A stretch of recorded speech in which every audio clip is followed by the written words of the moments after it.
Çinin Dövlət Şurası ölkənin sənaye və təchizat zəncirlərinin qorunmasına yönəlmiş yeni qaydaları qəbul edib. Ötən gün açıqlanan və dərhal qüvvəyə minən qaydalar Çinin sənaye və təchizat zəncirlərində birtərəfli təzyiqlərin qarşısını almaq üçün əks tədbirlərə imkan verir. Rəsmi açıqlamaya görə qaydalar 18 maddədən ibarətdir.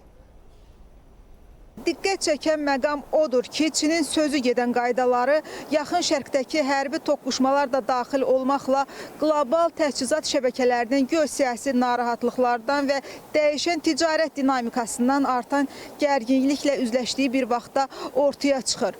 Yeni qaydaların əsas xüsusiyyətləri xarici təhdidlərə cavab vermək mexanizmidir. Qaydalar dövlət qurumlarına, xarici hökumətlər, təşkilatlar və ya fərdlərlə əlaqəli riskləri araşdırmaq, Çinin sənaye və ya təchizat zəncirinin təhlükəsizliyi üçün əks tədbirlər görmək səlahiyyəti verir. Ekspertlər bildirirlər ki, bu qaydalar ABŞ və bəzi qərb ölkələrinin çip qaydaları, texnoloji blokadalar və təchizat zəncirinin pozulması da daxil olmaqla qondarma milli təhlükəsizliyin həddindən artıq ümumiləşdirilməsini də birbaşa cavab verir.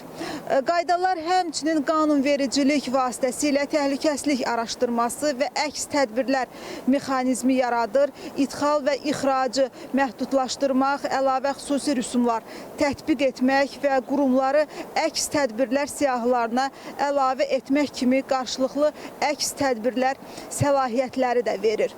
Bu, Çinin pasiv mövqeyini kökündən dəyişdirir və istənilən sektorda xarici təzyiqə dözülməyəcəyinə dair açıq bir siqnal göndərir. Bundan əlavə qaydalar təhlükəsizlik araşdırmalarının başlanması üçün də iki əsas ssenarini aydınlaşdırıb. Birincisi, xarici ölkələr, regionlar və ya beynəlxalq təşkilatlar Çinə qarşı ayrı seçkilik qadağaları, məhdudiyyətlər və oxşar tədbirlər tətbiq etməklə beynəlxalq hüquqi və beynəlxalq münasibətlərin əsas normalarını pozduqda, ikincisi isə xarici təşkilatlar və ya fərdlər normal bazar əməliyyat prinsiplərini pozduqda, Çin vətəndaşları və ya qurumları ilə normal əməliyyatları dayandırdıqda, ayrı seçkilik tədbirləri gördükdə və ya Çinin sənaye və təchizat zənciri təhlükəsizliyinə əhəmiyyətli dərəcədə zərər vuran və ya təhdid edən digər hərəkətlərdə iştirak etdikdə.